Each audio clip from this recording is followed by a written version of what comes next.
श्री राम भैया बहनी लोगन। तो आज की वीडियो में हम लोग कवर करेंगे सर्कुलेटरी सिस्टम, यानी कि इसे परिसंचरण तंत्र कहते हैं। देखिए, आपको एनसीईआरटी बुक से ही लिया हुआ सब कंटेंट है यहाँ पर इस नोट्स में।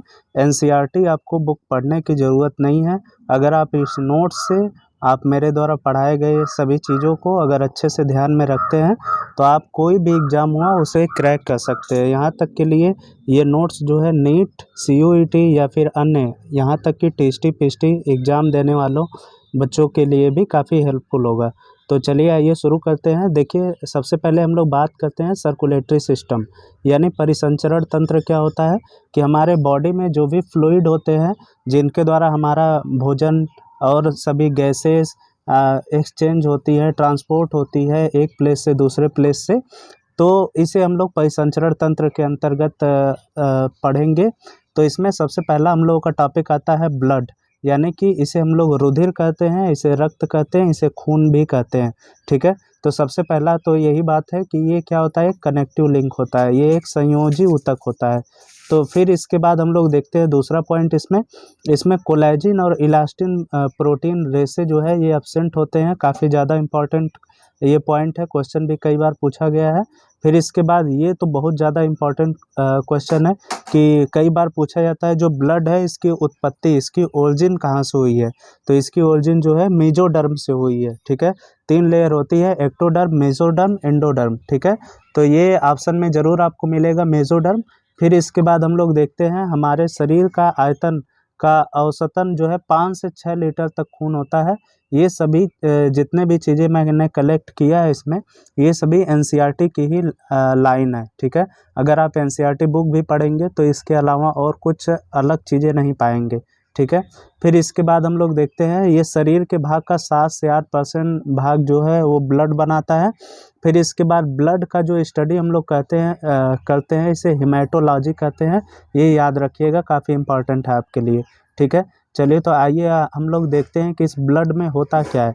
क्योंकि हम लोग तो ब्लड देखते हैं तो हमको रेड कलर का दिखता है, एक फ्लूइड की तरह, एक पानी की तरह दिखता है, द्रव होता है। ठीक है, लेकिन इसमें जो है सेल्स होती है जो कि हमें नग्न आँखों से दिखाई नहीं देती हैं। ठीक है, फिर इसके बाद हम लोग देखेंगे कि इसमें प्लाज्मा जो है ये 55% होता है मैट्रिक्स की तरह, और इसमें जो है सेल्स होती हैं जैसे आरबीसी, डब्ल्यूबीसी, ये सभी कोशिकाएं भी पाई जाती हैं। ठीक है, तो हम लोग सबसे पहले हम लोग इसमें बात करेंगे किसकी, प्लाज्मा की। ठीक है, तो प्लाज्मा जो होता है हल्का पीला और हल्का क्षारीय होता है।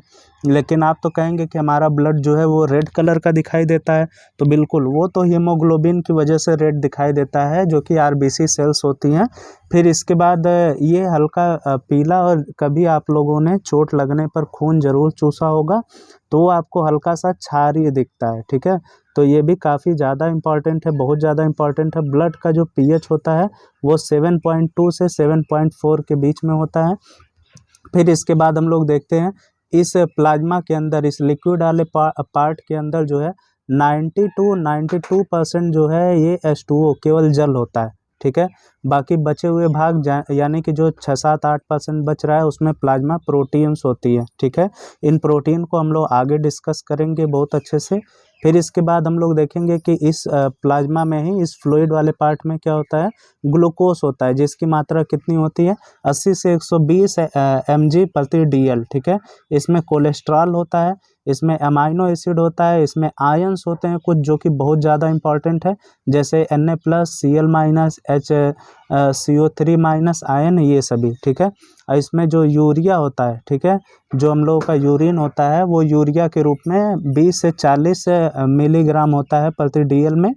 फिर इसके बाद अब हम लोग बात करते हैं, इसमें तो वाटर वाला कंटेंट जो कि 90 से 92% है, लेकिन 6 से 8% प्रोटीन भी है। तो हम लोग यही देखेंगे कि इसमें प्रोटीन कौन कौन सी है। ठीक है, तो सबसे पहले हम लोग देखते हैं प्लाज्मा में बेसिकली 3 प्रकार की प्रोटीन बहुत ज़्यादा इंपॉर्टेंट है। एक एल्बुमिन, ठीक है, एक एल्बुमिन है, एक का नाम है ग्लोब्यूलिन्स और एक का नाम है फाइब्रिनोजन। ठीक है, अच्छा पहले तो ये हम लोग देख लेते हैं कि प्लाज्मा में जो प्रोटीन बनती है ये कहाँ पे बनती है, तो हमारे लीवर में बनती है। ये भी काफ़ी इम्पॉर्टेंट पॉइंट है। ठीक है, फिर इसके बाद हम लोग देखेंगे कि एल्बुमिन जो है ये सबसे ज़्यादा मात्रा में पाए जाने वाली हमारे ब्लड में प्रोटीन होती है। ठीक, और ये काम क्या करती है, ब्लड का कोलाइडल यानी कि परासरण दाब नियंत्रित करती है। यानी कि जो ब्लड होता है हमारा वो कोलाइड के रूप में एक पाया जाता है, ठीक है। इसके जो है कंसंट्रेशन को ये मेज़र करती है, ठीक है। फिर इसके बाद एक चीज़ और है, यहाँ पर इडिमा एक शब्द का प्रयोग किया जाता है। अगर हमारे बॉडी में जो है ब्लड में जो है एल्बुमिन की कमी हो जाती है तो जो उसका प्लाज्मा वाला पार्ट है वो निकल कर टिश्यू में, ऊतकों में जमा होने लगता है, जिसको हम लोग क्या करते हैं, ठीक है। तो ये भी इसी एल्बुमिन के कारण ही होता है, एल्बुमिन की कमी से होता है। इसके बाद हम लोग देखेंगे ग्लोब्यूलिन्स, ठीक है, जो कि इम्पॉर्टेंट प्रोटीन है, बहुत ज़्यादा इम्पॉर्टेंट है। इसमें भी 3 पार्ट बेसिकली होते हैं, अल्फ़ा ग्लोब्यूलिन्स, बीटा ग्लोब्यूलिन्स और गामा ग्लोब्यूलिन्स, ठीक है। तो प्यारे बच्चों, इसको देखते रहिए और इसका नोट्स भी बनाते रहिए, क्योंकि नोट्स सिर्फ बनाने से कुछ नहीं होगा। जब तक हम आपको समझाएंगे नहीं तब तक आपको ये सभी बातें समझ में नहीं आएंगी। और समझते रहिए और आराम से 1 बार 2 बार प्ले करके सभी नोट्स बनाते रहिए, क्योंकि जितने भी पॉइंट है सभी कहीं ना कहीं क्वेश्चन ही बनते हैं। किसी भी प्रकार का फालतू मैंने इसमें कोई भी कंटेंट एक शब्द भी ऐड नहीं किया हुआ है। फिर इसके बाद हम लोग देखेंगे जो अल्फ़ा ग्लोब्यूलिन्स है, ये अल्फ़ा एंटीट्रिप्सिन या एंजियोटेंसिनोजन इसे कहते हैं। फिर इसके बाद बीटा ग्लोब्यूलिन्स जो है ये काम क्या करती है, ट्रांसफेरिन इसे कहा जाता है, और ये आयरन का ट्रांसफ़र करती है बेसिकली, ठीक है। तो ये हमें याद रखना है। फिर इसके बाद हम लोग बात करेंगे गामा ग्लोब्यूलिन्स की, ठीक है। तो गामा ग्लोब्यूलिन्स जो है ये हमारे एंटीबॉडी का मतलब होता है ये हमारे बाहरी रोग से आने वाले जो भी रोगाणु है, जो भी पैथोजेंस हैं उनके प्रति ये हमारे शरीर को सुरक्षा देती हैं। फिर इसके बाद लास्ट ये जो प्रोटीन है काफ़ी इम्पॉर्टेंट है, फाइब्रिनोजन, ठीक है। फाइब्रिनोजन का मतलब होता है ये फाइबर के रूप में, जैसे कभी किसी को चोट लग जाती है तो वहाँ पर हम लोग देखते हैं कि कुछ दिनों बाद एक पपड़ी की तरह जम जाता है, ठीक है। तो वह ये इसी प्रोटीन फाइब्रिनोजन के कारण ही होता है। यह एक्टिव होकर ब्लड को क्लॉट करने में, मतलब ब्लड जो बहता है उसको रोकने में मदद करती है, ठीक है प्यारे दोस्तों। फिर इसके बाद हम लोग देखते हैं सीरम क्या होता है, आप लोगों ने नाम सुना होगा। आप लोग ये जानते होंगे कि पूरे ब्लड को सीरम कहा जाता है, तो ये गलतफहमी आज दूर कर लीजिए। सीरम उसे कहते हैं कि ब्लड जो हम लोगों का प्लाज्मा होता है, जो पानी की तरह पार्ट होता है, जो लिक्विड वाला पार्ट होता है, उसमें से फाइब्रिनोजन जो ब्लड को जमाता है, अभी मैंने बताया, उसको हम लोग अलग कर लेते हैं तो उसे बोलते हैं सीरम, ठीक है। तो ये काफ़ी इंपॉर्टेंट टर्म है, इसको ज़रूर से याद रखिएगा। इसके बाद अगर हम लोग बात कर लें ब्लड सेल्स की, क्योंकि देखिए यहाँ तक तो हमने कवर कर लिया है, क्योंकि प्लाज्मा में हो गया जितने भी प्रकार के क्वेश्चन बनते थे। अब इसके बाद हमको ये फॉर्म्ड सेल जो ये एलिमेंट है, ये सेल्स है, इनके बारे में हम लोग बात करेंगे, ठीक है। तो ब्लड सेल्स में हम लोग क्या देखते हैं कि जो ब्लड सेल है इनके बनने की प्रक्रिया कई बार पूछा है, इसे हेमेटोपोइसिस कहते हैं, ठीक है।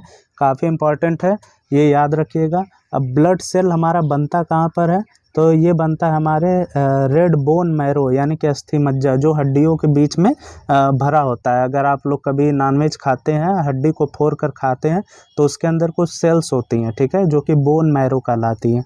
लेकिन एक बहुत ही इम्पॉर्टेंट क्वेश्चन है यहाँ पर, जो भ्रूणी अवस्था में, ठीक है, भ्रूणी अवस्था में रुधिर जो है, कोशिकाओं का निर्माण कहाँ पर होता है, लीवर और स्प्लीन मतलब प्लीहा होता है। ये अमाशय जो हमारा होता है स्टमक, उसके पीछे होता है। लेकिन बड़ा होने के बाद हम लोग जब बड़ा हो जाते हैं तो आरबीसी जाकर इसी स्प्लीन में ब्रेक होती हैं, इसी में टूटती हैं, ठीक है। तो सबसे पहले हेमाटोपोएटिक जो आर्गन होता है वो योग सैक होता है। बहुत ज़्यादा इंपॉर्टेंट ये टॉपिक है, टीएसटी पीएचडी नीट या फिर सीयूईटी किसी भी एग्ज़ाम के लिए बहुत ज़्यादा ये पॉइंट है, ठीक है, इंपॉर्टेंट। इसके बाद हम लोग देखते हैं बोन मैरो, ठीक है। तो bone marrow hematopoietic stem cell होती हैं, ठीक है, ये प्रोजेनेटर सेल बनाती हैं, और यही सेल्स जो है क्या बनाती हैं, आरबीसी डब्ल्यूबीसी प्लेटलेट्स, जो कि हमारी मेन सेल्स होती हैं, ठीक है। इसके बाद हम लोग बात करेंगे इरिथ्रोसाइट यानी कि आरबीसी के, तो वो हम लोग बात करेंगे नेक्स्ट वीडियो में। तब तक के लिए आप लोग इसको अच्छे से देखिए और इसका नोट्स बनाइए, जो चीज़ें समझ में